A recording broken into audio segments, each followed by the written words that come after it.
নমস্কাৰ অডিটৰ মই চম্পকলাল ভুমাইয়া আজিৰ দিনটোৰ আটাইতকৈ ডাঙৰ খবৰ সবাতোতকৈ ডাঙৰ খবৰ বিগ ব্ৰেকিং নিউজ ভাৰত চৰকাৰে অসমত থকা নিবনুৱাসকলক প্ৰশ্নৰ উত্তৰৰ জৰিয়তে চাকৰি দিয়াৰ এক প্ৰতিশ্ৰুতি এই খবৰ পোৱা মাত্ৰকে অসমৰ নিবনুৱাসকলৰ মাজত এক আনন্দ আৰু উল্লাসৰ সৃষ্টি এতিয়াৰ বিতং বাতৰি ভাৰতৰ প্ৰধানমন্ত্ৰী শ্ৰী হলকুমে অসমৰ মুখ্যমন্ত্ৰী শ্ৰী লেৰাফাফাললৈ টুইটযোগে জনায় তোমাৰ অসমত থকা নিবনুৱাসকলক প্ৰশ্নৰ উত্তৰৰ জৰিয়তে চাকৰি দিয়াৰ এক ব্যৱস্থা হাতত লোৱা হৈছে এই প্ৰশ্নবোৰ এনে ধৰণৰ এক নম্বৰ ভাৰতৰ বৰ্তমান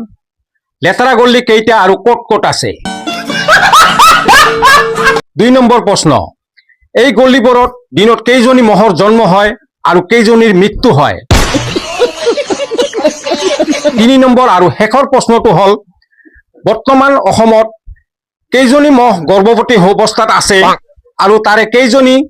চিকিৎসাধীন অৱস্থাত সিজাৰিং কৰিবলৈ হস্পিটেলত এডমিট হৈ আছে সঠিক উত্তৰ দিব পৰা প্ৰথম পাঁচজনক ভাৰতৰ প্ৰধানমন্ত্ৰী শ্ৰী হলকুমে অসমত থকা ব্ৰহ্মপুত্ৰ নৈখন খান্দি 10 কৰা চাকৰি দিয়াৰ এক প্ৰতিশ্ৰুতি FN নিউজ চেনেলৰ জৰিয়তে দিয়ে আজিৰ বাতৰি ইমানে বাতৰিটো প্ৰচাৰ কৰা হৈছে গোৱালপাৰা চহৰত হলুগণ্ডা পাহাৰৰ ওপৰৰ পৰা নমস্কাৰ